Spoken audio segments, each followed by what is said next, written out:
அனைவருக்கும் உயராய்வு வேலலைவரிசையின் அன்பு வணக்கம். இன்றைய நம்முடைய வெள்ளி அரங்கம் தொல்லியல் அரங்கம்.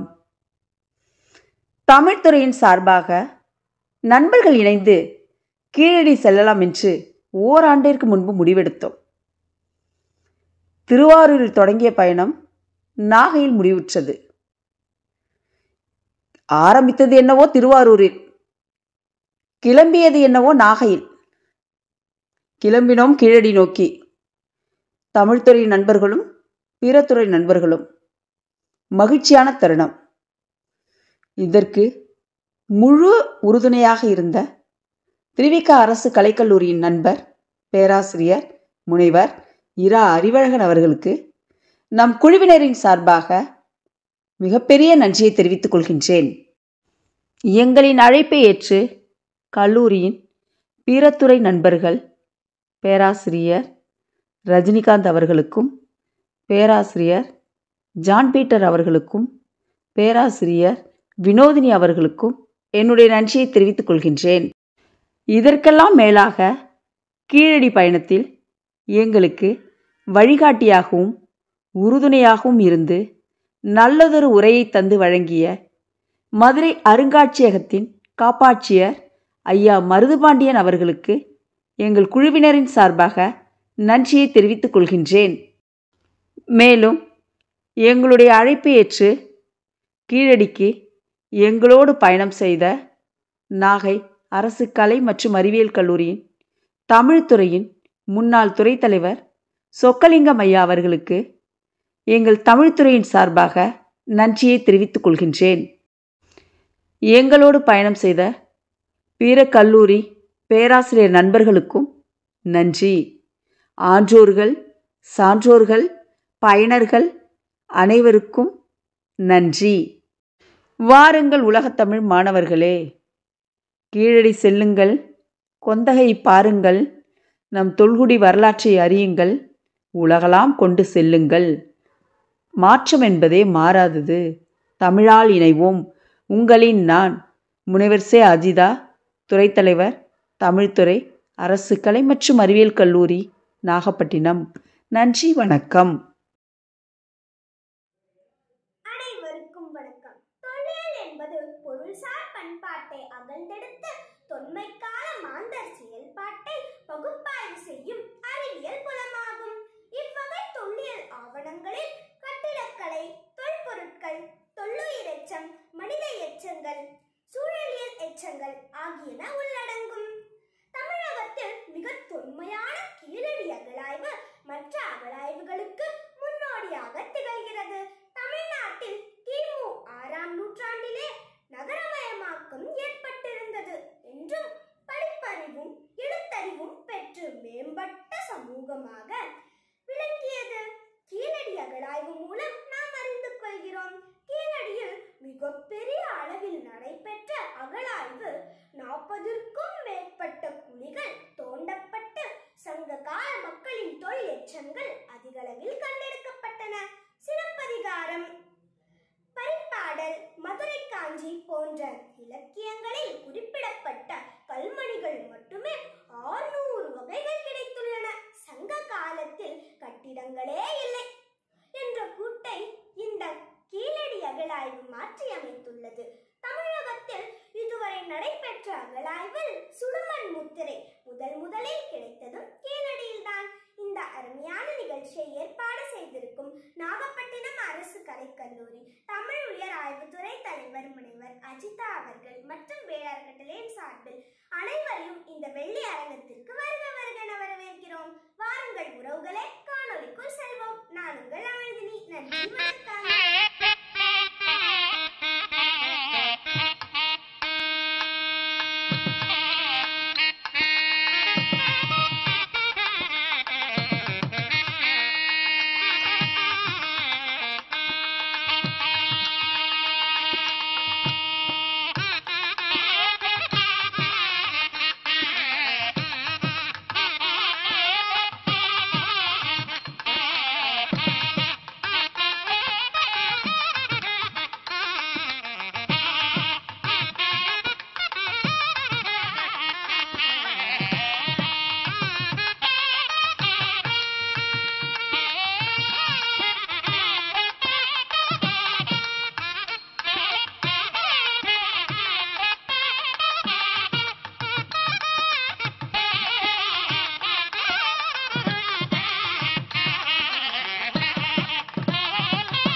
அனைவருக்கும் வணக்கம். நான் வந்திருக்கிற இடம் வந்து இப்போ கீழடி சிவகங்கை மாவட்டத்தில் இருக்கக்கூடிய ஒரு சிற்றூர்.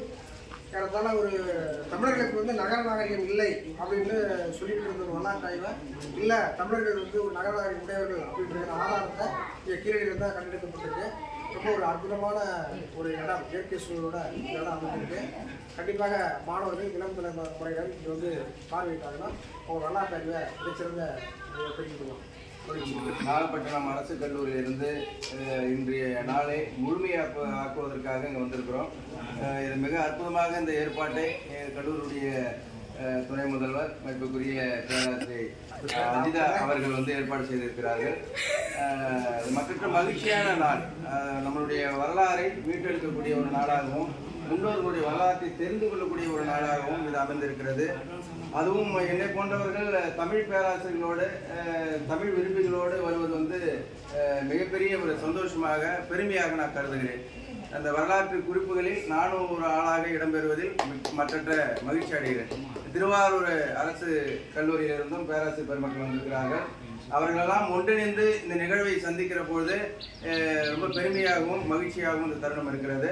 இந்த வரலாற்றை வருகிற எதிர்வரும் சந்ததிகளுக்கும் வருகிற மாணவர்களுக்கும் நாம் கடத்தி செல்வதற்கான ஒரு முன்னேற்பாடாக இந்த ஏற்பாடு, இந்த நிகழ்வு வந்து அமைந்திருக்கிறது. நன்றி அனைவருக்கும்.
திருப்பூர் மாவட்டத்தில் அதுக்கடுத்து புலிமான் கோட்டை காலத்தால் மிகவும் பழமையான தொல்காப்பியர் இலக்கண விதிப்படி எழுதப்பட்ட முதல் கல்வெட்டு கல்பேடு தீயன் அந்தூர் கூடலூர் ஆவல் பூசல் கல்.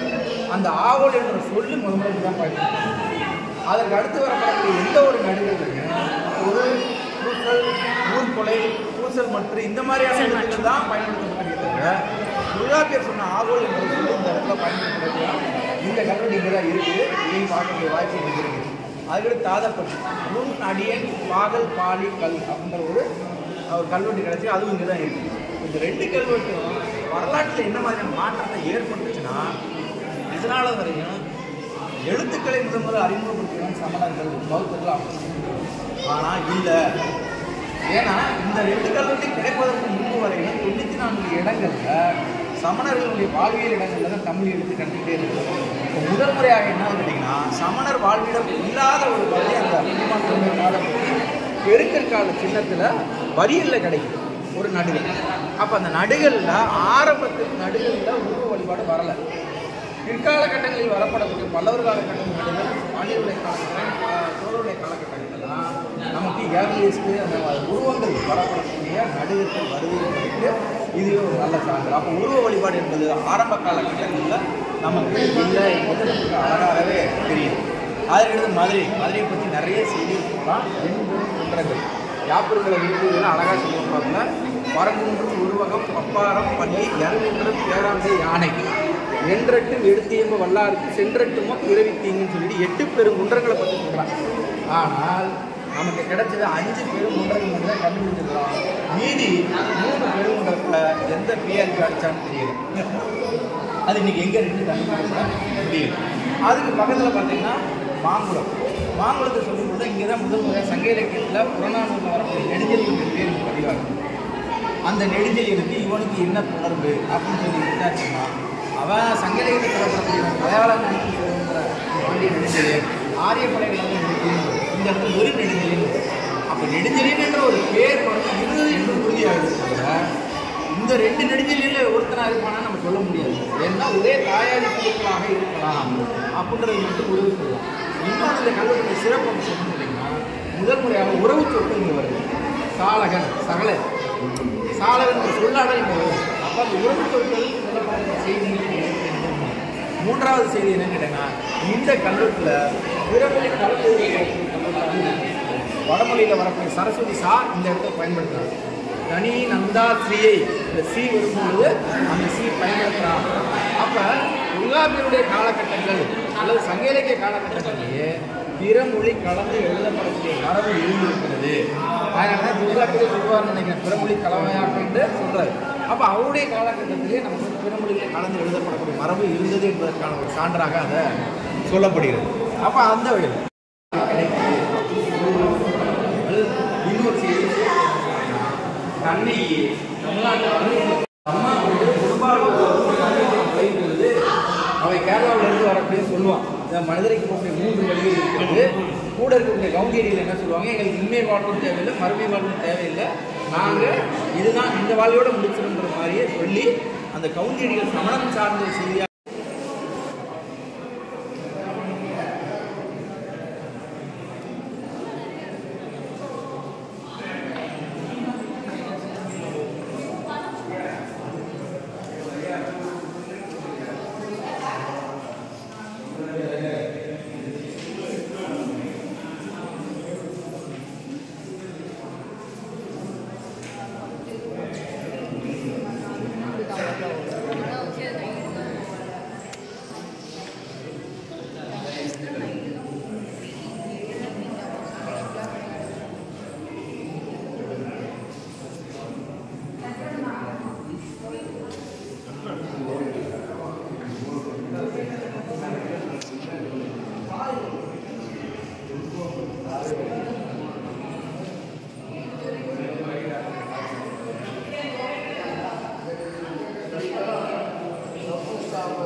பரியல் சைடில் எடுத்தது.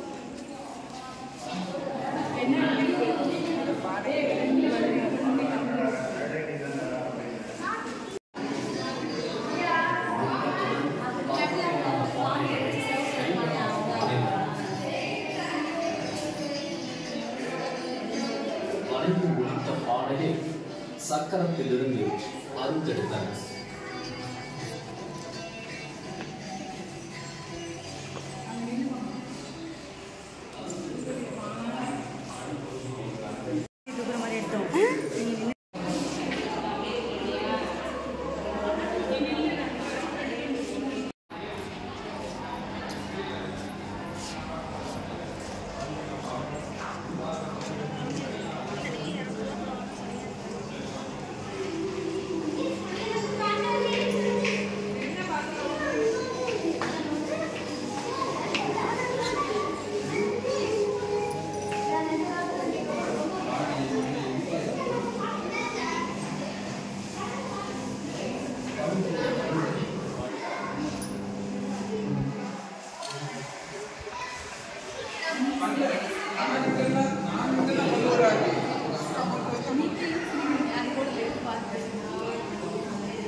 பேர்லாம் எழுதலை, இதுக்கு மட்டும் பேர் எழுதல.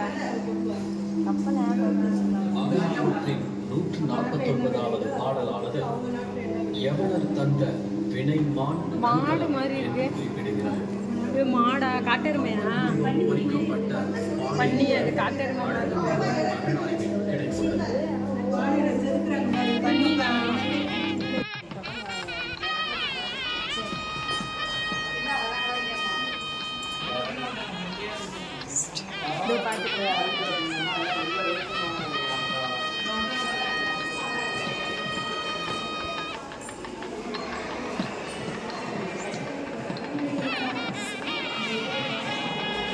சங்க காலத்திலே பிறந்திருந்தாக்கலாம்.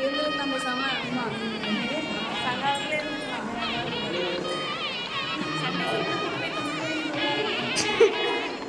அதுவும் பிரச்சனை தான்.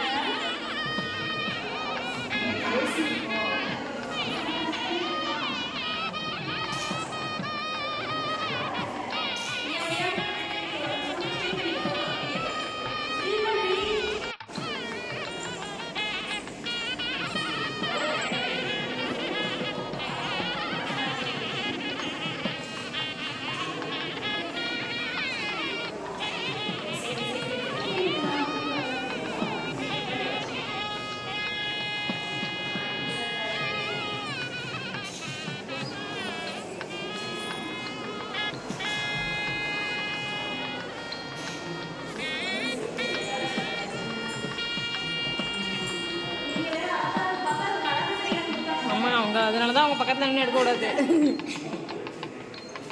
அவங்க எப்படி பார்த்தாலும் அழகாக இருக்கிறாங்க.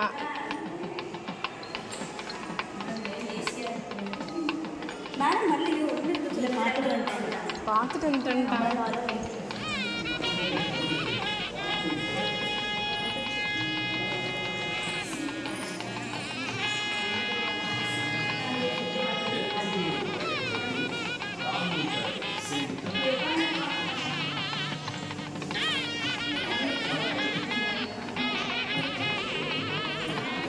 சிவப்பு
வீடியோ எடுத்து எடுத்து கழுத்தை வலிக்குது. போதும் அது முக்கியமான இருக்குது கண்டினியூஸாக எடுத்தீங்கன்னா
அது தண்டோடமாங்க. பெல்விஸ் இருக்குங்க அந்த கிட் போகுது அத ஐயா, வச்சு கொடுப்பாங்க. என்னங்க அது தண்டோடமா? அது இதா முதுகெலும்பு. முதுகெலும்பு அதான். இது ஆனா இது வந்து சும்மா நார்மலா பொதிச்சதா எப்படி? இதுக்கு அடுத்த காலகட்டத்தில் இது வருதுங்க. இது என்ன காலம்? அதோட காலகட்டம் கிமு 1500 இது சாரி 1200 ஃபிக்ஸ் பண்றாங்க. அதுக்கு அடுத்து வரக்கூடிய காலகட்டங்கள்ல கிட்டத்தட்ட 680 கிட்ட சொல்றாங்க. கிமு 680. இது ஆனா இது ஆய்வு பண்ணியாச்சு. இருக்கு. இதுல அந்த குழந்தைக்கு போச்சுருக்காங்க. இது குழந்தை.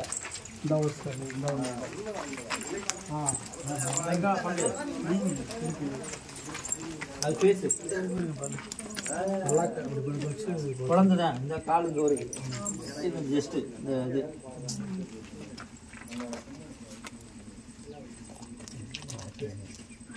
இது தொலைச்செல்லாம் முடிச்சிருப்பாங்க. வச்சுட்டு போனது மக்கள் வர்றாங்க அப்படியே எடுக்கிறாங்க பாக்குறாங்க. இது இந்த பானையில உள்ள எலும்பெல்லாம் எடுத்துருவாங்க. அது அதோட சின்னதா இருக்கு. ஆமா இது மூணுமே சின்ன குழந்தை இருக்காங்க. 1 2 3 இதுமா? இது கிமு எல்லாமே அதே ஈக்குவலான காலகட்டம் தான். இந்த சைட் டிஸ்டர்பன்ஸ் ஆனால மேல வந்து நிக்கும். இதுல இருக்க மண்ணப்புல அள்ளிட்டு போய் வீடு கட்டிட்டாங்க. எப்படி இவ்வளவு உயரம் இருக்கும்? ஆமா. மண்ணப்புல அள்ளிட்டு போய் வீடு கட்டினதுனால தான் இந்த சைட் டிஸ்டர்பன்ஸ் ஆகி போயிருக்கு.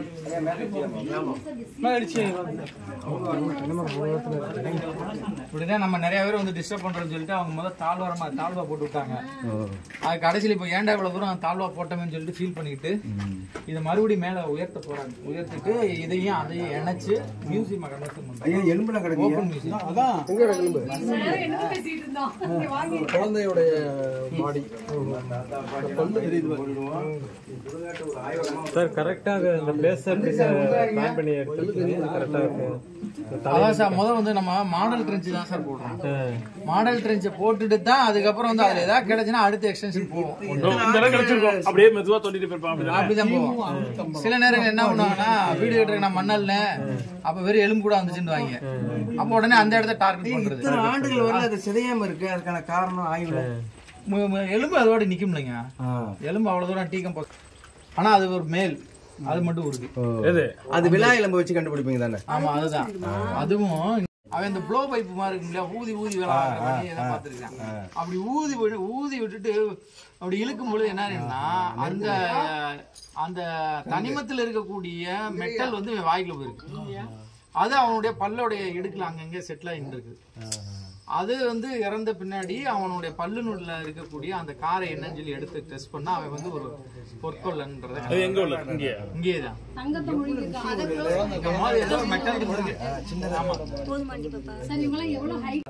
ஒரு நகரத்திற்கு தொடர்ச்சியான வரலாறு உண்டு என்றால் அது மதுரை நகரத்துக்கு தொடர்ச்சியான வரலாறு உண்டு. பழைய கற்காலகட்டம் தொடங்கி புதிய கற்காலம், பெருங்கற்காலம், அதற்கடுத்து சொல்லப்படக்கூடிய மெகாலித்திக் பீரியடு என்று சொல்லி சங்க இலக்கிய காலகட்டங்கள், பாண்டியருடைய களப்பிரர், பாண்டியர், சோழருடைய காலங்கள் என்று தொடர்ச்சியான ஒரு வரலாறு இந்த மதுரை மாநகரத்துக்கு இருக்கு. மதுரையை பற்றின முதல் ரெஃபரன்ஸு நமக்கு அழகர் கோயில் மலையில் இருக்கக்கூடிய சமண கல்வெட்டுகளிலும் மேட்டுப்பட்டியில் கிடைக்கப்படக்கூடிய சமண கல்வெட்டுகளிலும் மதுரை, மத்திரை என்ற பெயர்களில் இந்த மதுரையை பற்றின குறிப்புகள் இடம்பெற்றிருக்கிறது.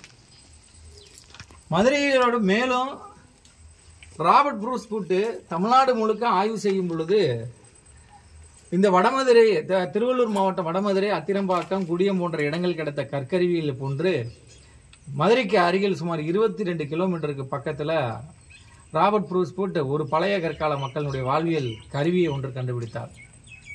ஆனால் கிடைத்தது ஒரே ஒரு கருவி. தற்போது அது விருதுநகர் மாவட்டத்தில் அந்த ஊர் இருக்கிறது. அதற்கு அடுத்தபடியான காலங்களில் KV ராமன், ராஜன் போன்றவர்கள் தொடர்ச்சியாக இந்த பகுதியிலே மிகப்பெரிய அளவில் ஆய்வு செய்திருக்கிறார்கள். ஒரு இடத்தை ஆய்வு செய்வதற்கு பல்வேறு சான்றுகள் நமக்கு தேவைப்படுகிறது. அதில் மதுரையை பற்றி சொல்லப்படக்கூடிய இலக்கிய சான்றுகள் நிறைய, மதுரை காஞ்சி மற்றும் சங்க இலக்கிய பாடல்களில் மதுரை பற்றின குறிப்புகள் நிறைய இருக்கிறது. மேலும் கல்வெட்டு சான்றுகளின் அடிப்படையில் மதுரையை சுற்றி ஏறத்தாழ 14 சமண குன்றங்கள் இருக்கிறது. அதில் ஒரு பெருங்குன்றமா, அதில் குறிப்பாக யாப்பருங்களை விருத்தியுரை ஒரு 8 பெருங்குன்றங்களை கூறுகிறது.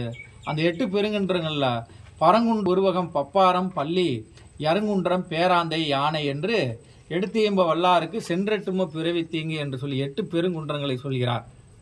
அதே நேரத்தில் ஒரு புறப்பாடல் ஒன்றில் உண்ணா நோன்பின் உயங்கிய மருங்கின் ஆடா படிவத்து ஆன்றோர் போர் வரை செறி சிறு நெறி நிறையுடன் செல்லும் காண யானை கவினெளி குன்றம் என்று திருப்பரங்குன்றம் மலையில சமணர்கள் எப்படி வந்துட்டு ஆட்டு மந்தைகளுக்கு மாட்டு மந்தைகள் போல அவர் நடந்திருந்தார்கள் என்ற செய்தி ஒரு இலக்கியம் பதிவுகிறது. அதனுடைய தொடர்ச்சியாக மதுரையை 14 சமண குன்றுகளில் தமிழ் எழுத்துக்கள் என்று சொல்லப்படக்கூடிய காலத்தால் மிகவும் பழமையான தமிழ் எழுத்துக்கள் இருக்கிறது. அதற்கு அடுத்த காலமாக வட்ட காலகட்டங்களிலும் அதே சமண குன்றுகளில் வட்டெழுத்து கல்வெட்டுகள் கிடைக்கிறது. தொடர்ச்சியாக கிரந்த கல்வெட்டுகள் கிடைக்கிறது என்றால் தொடர்ச்சியான வரலாற்று பின்புலத்தை இந்த மதுரை மாநகரம் கொண்டு இருக்கிறது என்பதற்கு நிறைய சான்றுகள் உள்ளது. இவை தவிர வெளிநாட்டவர்களுடைய திருக்காட்டூர் தானார் வெண்ணூலங்க பொன்னோடு கரியோடு பெயர்ந்த யவனர் தந்த நன்கலம் என்று யவனன் தொடர்ச்சியாக இந்த பகுதியில் வாணிபம் செய்ததற்கான சான்றுகளும் இருக்கிறது. இப்படி தொடர்ச்சியான ஒரு நல்ல ஒரு வரலாற்று எச்சங்களையும் சான்றுகளையும் தொடர்ச்சியாக கொண்டுள்ள இந்த மதுரை மாநகரத்துக்குள் ஒரு மிகப்பெரிய அளவிலான ஒரு அகழாய்வுகள் நடைபெறவில்லை என்பது ஒரு நீண்ட நாளாக இந்த கேள்வியில் இருந்து கொண்டே இருந்தது. அதனை நிறைவேற்றும் வண்ணமாகத்தான் மத்திய தொல்லியல் ஆய்வு நிறுவனத்தை சேர்ந்த அமர்நாத் ராமகிருஷ்ணன் என்பவர் தமிழ்நாட்டில் 40க்கும் மேற்பட்ட மத்திய அரசும் மாநில அரசுகளும் மற்றும் தஞ்சை தமிழ் பல்கலைக்கழகங்கள் மற்றும் சென்னை பல்கலைக்கழகங்கள் நடத்தி இருந்தாலும் பெரும்பான்மையான அகழ்வுகள் எல்லாமே மனிதர்களுடைய புதைகுழிகளில், அதாவது பெருங்கற்கால சின்னங்கள் அல்லது ஈம குழிகளில் தான் அதிகமான அகழாய்வுகள் நடந்திருக்கிறது. ஏன் ஈமக்குழியில் இவ்வளவு கிடைக்கும் பொழுது ஏன் மனிதனுடைய வாழ்விட பகுதி நமக்கு அதிகமாக கிடைக்கவில்லை என்ற ஒரு நோக்கத்தின் அடிப்படையிலும் உள்ள இண்டஸ் வேலியை மத்திய ஆய்வு நிறுவனம் அகழாய்வு செய்தது போல் தமிழ்நாட்டிலும் ஒரு மிகப்பெரிய அகழாய்வுகளை நிகழ்த்தப்பட வேண்டும் என்ற நோக்கில் மத்திய ஆய்வு நிறுவனத்தினுடைய கண்காணிப்பாளராக இருந்த ஐயா அமர்நாத் ராமகிருஷ்ணன் ஐயர் அவர்கள் தமிழ்நாட்டில் ஒரு மிகப்பெரிய அகழாய்வை ஏற்படுத்த வேண்டும், அகழாய்வு செய்ய வேண்டும் என்ற நோக்கில் அவர் முயற்சி செய்ததனுடைய விளைவாக அவரால் தெரிவு செய்யப்பட்ட இடம் இந்த வைகை. வைகையை தெரிவு செய்தார் என்று கேட்டால் வட தமிழக பகுதியில் பெரும்பாலும் அகலாய்வு செய்யப்பட்டது. தென்னில் இருக்கக்கூடிய தாமிரபரணி அகலாய்வு என்ற காரணத்தினால அவர் வைகை நதியை தெரிவு செய்து வைகை இருந்து இறுதியாக கலக்க அழகன்குளம் அவர் மாதங்களாக மாணவருடன் உதவியாளர்களை வைத்துக் கொண்டும் பணியாளர்களை வைத்துக் கொண்டு இந்த வைகை நதியினுடைய புறங்களிலும் 7 கிலோமீட்டர் சர்க்கம்பரன்ஸ் அவர் ஆய்வை மேற்கொண்டு ஏறத்தாழ 250 இடங்கள் மற்றும் பழைய இடங்களை லிஸ்ட் அவுட் பண்ணி இந்திய அரசு தொல்லியல் இருக்கிறது அவர் செய்கிறார். இப்படி பதிவு செய்தவர் அனைத்து இடங்களையும் அகலாய்வு செய்ய முடியாது என்ற காரணத்தினால் செலக்டிவா சில இடங்களை தெரிவு செய்கிறார். அவ்வாறு தெரிவு செய்யப்பட்ட இடங்களில் ஒன்று கீழடி, மணலூர், அகரம், அதற்கடுத்து பார்த்தா வேம்பற்றூர் என்ற ஒரு ஊர் மற்றும் தேனூர் என்ற ஊர். ஏன் இந்த இடங்களை தெரிவு செய்தார்? வேம்பற்றூரில் பார்த்தீங்கன்னா பெரிய பெரிய புலவர்கள் வாழ்ந்த ஊர் என்று சங்க இலக்கியத்தில் வேம்பூரை சேர்ந்தவர்கள் வாழ்ந்திருக்கிறதுக்கான செய்திகளும் பிளஸ் முதலைக்குளம் என்ற இடத்தில் வைக்கப்படக்கூடிய தமிழ் கல்வெட்டுகளில் வேம்பற்றூர் பேயம் என்று சொல்லி அந்த ஊரை பற்றின செய்தி முதலைக்குளம் கல்வெட்டுகளில் இடம்பெறுகிற காரணத்தால் வேம்பற்றூர் என்ற ஊரை தெரிவு செய்தார். அதற்கு அடுத்தபடியாக அகரம் மற்றும் கீழடியினுடைய தொடர்ச்சியாக இந்த பகுதியில் கொந்தகை ஊர், இதனுடைய பழைய குந்தி தேவி சதுர்வேதி மங்கலம் என்று ராஜேந்திர சோழனுடைய இங்க இருக்கக்கூடிய அர்ஜுனல் லிங்கேஸ்வரர் கோயில் கல்வெட்டுகளில் இடம்பெறுகிறது. அதுதான் தற்பொழுது கொந்தகை என்ற பெயரில் இன்னைக்கு நாம் நின்று கொண்டு இருக்கக்கூடிய அகழ்வாராய்ச்சி தளம் கூட அந்த கொந்தகை என்ற சைட்ல தான் கொண்டு இருக்கிறோம். அப்ப இந்த கொந்தையும் சேர்த்து கொண்டு மேலும் தேனூர் உள்ள நாடுகளில் முதல் முறையாக தமிழ் எழுத்துக்கள் தங்க கட்டியில் கிடைத்த இடம் எது கிடைச்சிருக்குது. 5 கோல்டு பார்ல கோதை என்ற பெயர்ல தமிழ் எழுத்துக்கள் எழுதப்பட்ட பொறிப்புகளும் கிடைச்சது. ஆனால் இடங்களை தெரிவு செய்து மத்திய அரசுக்கு அனுப்ப மத்திய அரசால் தெரிவு செய்யப்பட்ட இடம் கீழடி. இந்த கீழடியில் மொத்தம் 1 கட்ட ஆய்வுகள் நடைபெற்றுள்ளது. அதில் 2ஆம் கட்ட அகலாய்வுகளிலும் 4ஆம் கட்ட அகலாய்வுகளிலும் நமக்கு மனிதர்கள் வாழ்விட வாழ்வியல் பகுதியில் நமக்கு நிறைய கிடைக்கிறது. வரலாறை நாம் எழுத வேண்டும் என்ற கேள்வியை 20ஆம் நூற்றாண்டில் எழுப்பிய அன்றைய காலகட்டத்தில் பேராசிரியர் பெருமக்கள் வரலாறு என்றால் அரசன், அந்தப்புறம், அவருடைய மனைவி, அவருடைய போர் காலகட்டத்தை தான் வரலாறு என்று வர்ணித்தார். ஆனால் அதற்கு பிறகு 20ஆம் நூற்றாண்டுடைய கடைசி காலகட்டங்களில் வரலாறு என்பது அடித்தள மக்களுடைய வாழ்வில் இருந்தப்பட வேண்டும் என்று ரணஜித் கோ என்பவருடைய வாதத்தை முன்வைத்தார். தற்பொழுது என்ன ஆயிடுச்சு கேட்டீங்கன்னா 21ஆம் நூற்றாண்டின் தொடக்க காலகட்டங்களில் பேராசிரியர் பாரதி மற்றும் தோப்பா பரமசிவன் போன்றவர்கள் வரலாறை அடுப்பங்கரையில் இருந்து தொடங்கப்பட வேண்டும். ஏன் என்றால் அடுப்பங்கரையில் இருந்துதான் வாழ்வியல் நமக்கு நிறைய கிடைக்கிறது. ஆகையினால் மனித சமூகத்தினுடைய பண்பாட்டையும் வரலாற்றையும் நாம் செய்ய வேண்டும் என்றால் மனித வாழ்விட பகுதியாக வாழ்ந்த பகுதி அடுப்பங்கரையிலிருந்து வரலாற்றை தொடங்கும் பட்சத்தில் தான் ஒரு வரலாறு முழுமை பெறும் என்பதை அவர் மெய்ப்பித்ததனுடைய விளைவாக இன்றைக்கு நமக்கு தோண்ட மெட்டீரியல் எவிடன்ஸ் கிடைத்து இருக்கிறது. இந்த கீழடி 3 காலகட்டங்களை சேர்ந்த அகலாய்வு பொருட்கள் நமக்கு கிடைச்சிருக்கு. ஏர்லி ஹிஸ்டாரிக் பீரியட், இன்னொன்று ஹிஸ்டாரிக் பீரியட், 3 சோழர்களுடைய காலகட்டத்தில் இருந்த 3 கட்டங்களான மெட்டீரியல் நமக்கு கிடைச்சிருக்கு. ஏர்லி ஹிஸ்டாரிக் பீரியட்ல மனிதர்கள் பயன்படுத்தின பொருட்கள் கருப்பு பானை, கருப்பு நிற பானைகள், சிவப்பு நிற பானைகள் மற்றும் பளபளப்பான சிவப்பு நிற பானைகள் என்ற வகையில் நமக்கு கிடைச்சிருக்கிறது. அதன் தொடர்ச்சியாக ராட்டட்வேர், அரிட்டைன்வேர் போன்ற வெளிநாடுகளில் உற்பத்தி பானை ஓடுகளும் கிடைச்சிருக்குது. வெளிநாட்டு தொழில்நுட்பத்தை கற்றுக்கொண்டு இந்த தொழில்நுட்பத்தின் அடிப்படையில் இந்த ஊரிலேயே அரிட்டைன் வேரை இங்கு உற்பத்தி செய்ய முயற்சி செய்தார்கள். அது பலனளிக்கவில்லை. அது தொடர்பான சான்றுகள் நமக்கு கிடைச்சிருக்கிறது. கீழடி என்பது பாத்தீங்கன்னா அங்கு கிடைக்கப்படக்கூடிய எவிடன்ஸ்களை சோர்ஸ் வைத்து பார்க்கும் பொழுது அது ஒரு மிகச்சிறந்த தொழில் நகரமாக இருந்ததற்கான வாய்ப்பு நமக்கு சான்றுகளாக நமக்கு கீழடியில் கிடைக்கக்கூடிய அகலாய்வு சான்றுகளை வைத்து நம்ம நிறைய சொல்லலாம். அதோடு மட்டுமல்லாமல் இந்த கீழடியை பற்றி இன்னும் நிறைய சொன்ன போல வரலாற்றுக்கு உட்பட்ட காலம், அப்புறம் வரலாற்று காலகட்டங்கள்ல தமிழ் எழுத்துக்கள் குறியீடுகளில் இருந்து தமிழ் எழுத்துக்கள் எவ்வாறு தோன்றியது தொடர்பான பல்வேறு சான்றுகள் எழுத்துக்களை நமக்கு கிடைச்சிருக்கிறது. அதன் தொடர்ச்சியாக அதற்கு அடுத்த காலகட்டங்களாக சோழருடைய காலகட்டத்தை சேர்ந்த தங்க அணிகலன்கள் நமக்கு கிடைச்சிருக்கிறது. இந்த அணிகலன்கள் எல்லாத்தையும் தொகுத்து கிடைக்கக்கூடிய பொருட்கள் எல்லாத்தையும் தொகுத்து நமக்கு கீழடி அரசு அருங்காட்சியகத்தில் காட்சிப்படுத்தப்பட்டுள்ளது.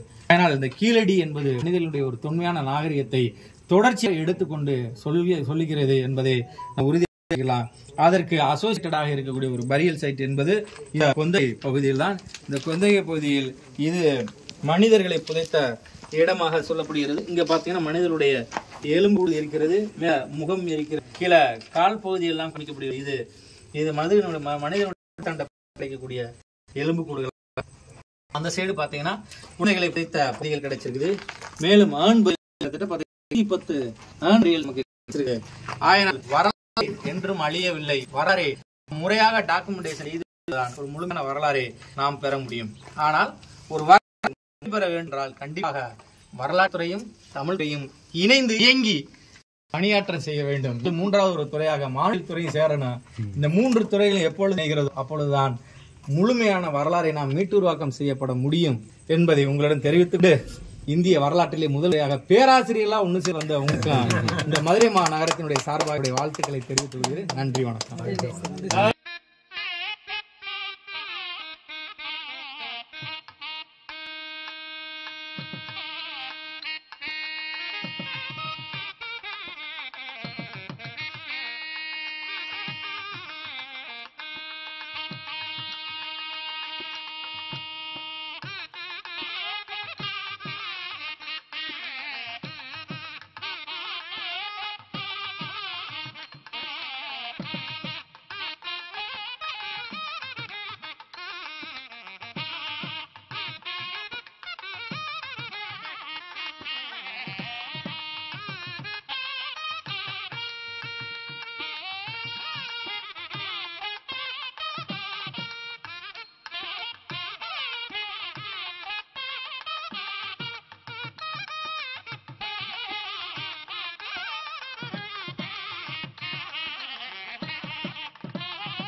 பூட்டெல்லாம் வீண போகாம இருக்கு.